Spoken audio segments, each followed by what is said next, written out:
start with the injury report. All right, so not participate today will be blessed off Austin. This is a non-COVID illness that we're keeping him out right now. He'll be questionable for the game. And then Guidry and Smith will both be limited today, and they'll be questionable for the game.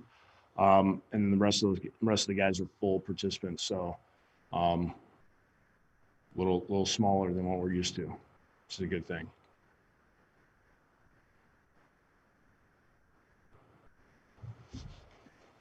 Adam, do you go into this game thinking that you might toss in a young player, just in a developmental, experimental type thing? I'm thinking like a Cam Clark or something, just to get him a little taste of what it's like. I mean, we'll see how the game goes. I mean, whoever's active, I always look at be ready to go. In a game like this, I have done that in the past to just kind of see the reaction and also, how a guy plays against, a schematic defense like this where the scheme is, not easy to deal with. You don't want to put anybody in harm's way as far as, especially the quarterback. That's the last thing you want is, when you put in a young offensive lineman, you need to feel confident. Usually the last few weeks Cam's been active. So in my mind, he should be ready to go. It's always a possibility, but at the same time, we're trying to win a game. Adam, will you guys activate Van Roten for Sunday? We'll see how today goes. It's a possibility. It's definitely a possibility. I mean, you just talked about their scheme. The personnel-wise, they look a lot different than what we've gotten used to the last few years. A lot of their guys left or opted out, and it's a different look.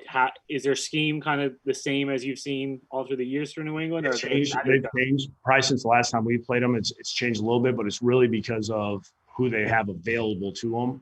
I'm sure you guys looked at their injury report yesterday. I think almost every guy on the roster is on there.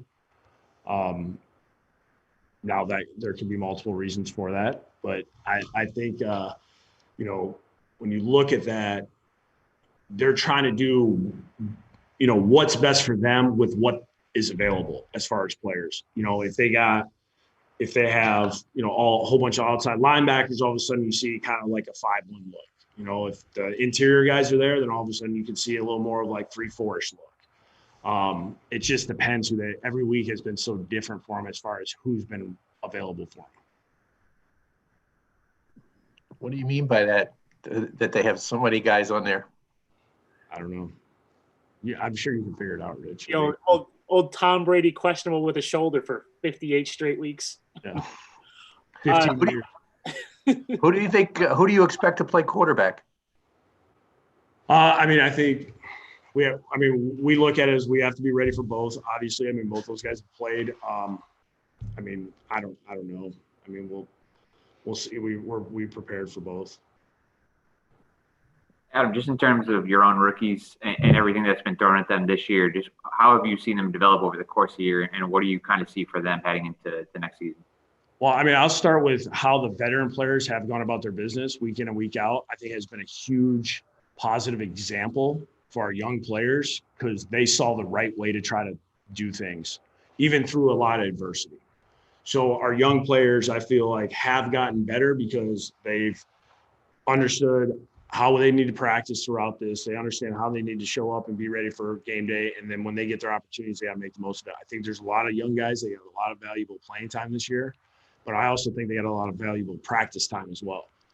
I've been on teams before where things aren't going right and guys miss out on opportunities to get better because they're like, this season's, a waste and I'm not getting anything out of it. If those guys, when guys take this understanding, hey, I'm getting better because of this as an individual player, that is huge.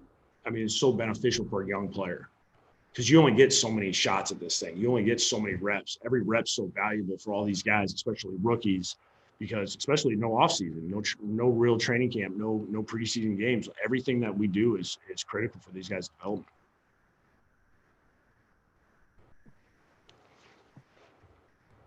Adam, I'm not sure if you saw this yesterday, but J.C. Treader, who's the Players Association president, he put out a statement kind of saying, the play this year has not suffered because of what those spring practices and suggesting going forward that players do not need OTAs and mini camps and things of that nature, and maybe even scale back training camp. I'm curious from a coaching perspective, what your opinion is of, what you guys missed this year by not having all that. I just think players and coaches are always going to kind of see things a little different. Coaches are always going to want reps, meeting time, spend as much time as you can on trying to educate guys. Veteran players kind of look at things sometimes that, through the lens of kind of their era of guys, as far as, hey, year 6, 7, 8, where they've experienced a lot of things. For coaches, we're looking at more of like, hey, how do we get rookies, second year or third year players to develop? And, the sense of urgency in developing guys is probably higher than it's ever been, especially with quarterbacks. I mean, every meeting, rep, anything that you do with these guys is so valuable when you're a young player.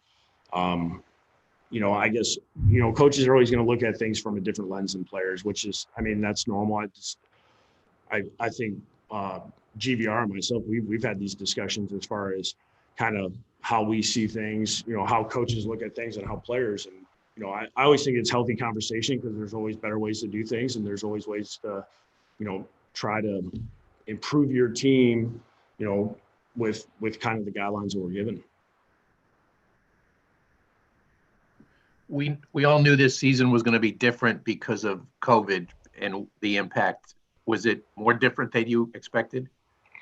I don't know what I expected, Rich, to be honest with you. I knew it was going to be challenging, because you're at the mercy of something you can't really see. Like, you never knew when you were going to walk in and they're like, hey, like the other day where they're like, hey, these 6 guys we're holding out and they're all starters on your defense. Or what Cleveland went through last week, where it's Saturday, you're getting ready to take off for another city, and they're like, yep, all these guys are out. But it's just, you never knew when that was going to happen. It's hard to sit there and prepare for it, because you never knew where it was coming from, or what position group would be affected, or what players would be affected. It was a valuable learning experience, to say the least. How do you think your team handled it overall, Adam, with, a couple days to go? I think they did a good job. We got a little lucky in aspects of, we didn't, lose a ton of guys in the middle of the season. We still got a couple days to go. I don't want to get too far ahead after seeing what happened to Cleveland last week. I think guys have tried to do the right things. Hopefully we can just finish it off the right way. Any more questions for Coach? Adam, have you talked to Frank at all about his future yet? Or? No, I kind of stay away from it, because I just know I just never doubt Frank. If he tells me that he wants to do something, I'm going to lean on, all right. I feel like I get a good feeling of when I know he's really serious. And usually that happens in like that March area, where if my phone starts ringing a lot, I know there's something up. So